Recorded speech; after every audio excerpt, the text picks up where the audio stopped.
যারা মিডিয়ার বাইরে আছেন আপনারা কোনোভাবে অতিরঞ্জিত করে কিছু বলার চেষ্টা করবেন না। এবং গতকালকে আমরা কোনো মিডিয়ার সাথে কথাই বলি নাই, এটা স্পষ্ট।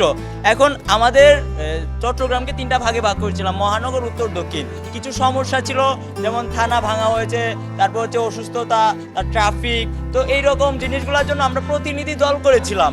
তো ওই কাজগুলো আমাদের শেষ হয়ে গেছে, যার কারণে আমাদের এখন আর এই প্রতিনিধি দলটার প্রয়োজন হচ্ছে না। এবং ওই প্রতিনিধি দলে আমাদের অনেক ম্যাক্সিমামই সমন্বয়ক ছিল, যার বাড়ি যেখানে সেই জিনিসগুলো দেখেছে। ধরেন একজনের বাড়ি মহানগরে, সেই মহানগরের ভিতরে দায়িত্বে ছিল, একজনের বাড়ি উত্তরে, একজনের বাড়ি দক্ষিণে, এইভাবে দায়িত্বগুলো দিয়েছিলাম। তো আমাদের এখন সেই কাজগুলো শেষ হয়ে গেছে, যার কারণে আমাদের এই প্রতিনিধি দলটার আর প্রয়োজন হচ্ছে না। আমরা অন্য কাজগুলোতে এখন ফোকাস দিতে যাচ্ছি, যার ফলে আমাদের ওই প্রতিনিধি দলটা আপাতত আমরা স্থগিত রেখেছি, বা হচ্ছে ওই প্রতিনিধি দল আর কাজ করবে না। জিনিসটা এটা, কিন্তু এটাকে অতিরঞ্জিত করে বিভিন্নভাবে পাবলিশ করার চেষ্টা করা হচ্ছে।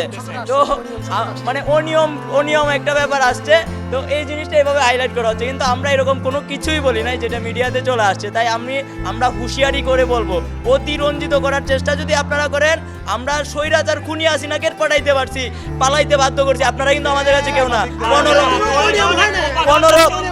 15 সেকেন্ডেও লাগবে না। যখন সাংবাদিক ছিল না, শুধু কয়েকটা মিডিয়া আমাদের সংবাদ প্রচার করছিল, তখন কিন্তু আন্দোলন চলছে, এত খুন হয়েছে, এত কিছু হয়েছে, আন্দোলন চলেছে। তো আপনারা এটা ভাইবেন না যে এইগুলা ছড়ায় আপনারাও রেহাই পাবেন, আপনারা কিন্তু রেহাই পাবেন না। একদম 15 সেকেন্ডে ফিনিশ করে দিব। তো আপনারা সচেতন থাকবেন। এবং আমরা বলতে চাই, যদি কোনো কেউ সমন্বয়কের নাম দিয়ে কোনোভাবে অপকর্ম করতে চায়, অনৈতিক কাজ করতে চায়, চাঁদাবাজি করতে চায়, লুটপাট করতে চায়, তাদেরকে আপনারা ধরেন, তাদেরকে ধরে গণধুলাই দেন, আমাদের কোনো চেয়ে থাকবে না। এবং আমাদের ভিতরে যারা সমন্বয়ক আছে, এরাও যদি এরকম কোনো কর্মকাণ্ড করে, তাদেরকেও আপনারা গণধুলাই দেন, আমাদের ভিতরে কোনো ভয় নাই।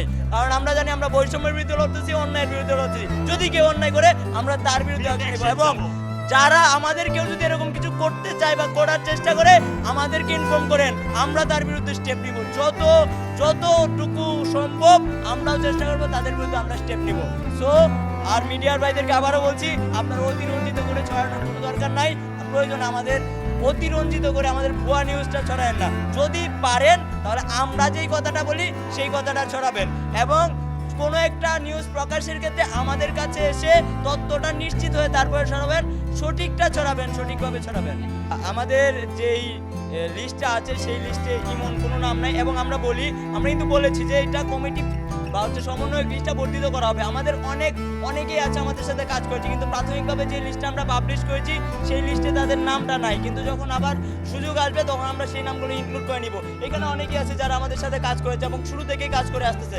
তো বিভিন্ন কারণে আমরা সেই নামগুলো তখন ইনক্লুড করতে পারি নাই, কিন্তু আমাদের যখন কমিটি বর্ধিত করা হবে আমরা সেই নামগুলো ইনক্লুড করে নিব। আচ্ছা, আপনারা জানেন আমাদের স্বাধীনতা পরবর্তী সময়ে রাষ্ট্র সংস্কারের কাজের জন্য ছাত্র সমাজ আপামর জনতাকে আহ্বান করেছিল, আপামর জনতাকে সাড়া দিয়েছে। এবং আমাদের সমন্বয়কদের মধ্যে এই চট্টগ্রামকে 3 ভাগে ভাগ করে আমরা প্রতিনিধি টিম দিয়েছিলাম। প্রতিনিধি টিম কাজ করেছে, আমাদের কাজ শেষ হয়ে গেছে। আপাতত যতটুকু কাজ করার প্রয়োজন ছিল শেষ হয়েছে। আমাদের কাজ শেষ হওয়ার প্রেক্ষিতে আমরা আমাদের টিমটা প্রতিনিধি টিমটা বাতিল করেছি। কিন্তু বিভিন্ন মিডিয়া এই নিউজটাকে অতিরঞ্জিত করে তারা বলছে যে আমাদের মধ্যে সমন্বয়হীনতা রয়েছে এবং বিভিন্ন অভিযোগ উঠছে। এই কথাটা একদমই ভিত্তিহীন। আমি গণমাধ্যম কর্মীকে অনুরোধ করব, আপনারা অ্যাটলিস্ট আমাদের কাছে ফোন করবেন এবং ফোন করে আমাদের কাছে সত্যতা যাচাই করে নিউজ করবেন। এই বিভ্রান্তি ছড়িয়ে জনমনে আমাদের ওপর অনাস্থা যেন না আসে, এই কাজগুলো আপনারা করবেন না প্লিজ।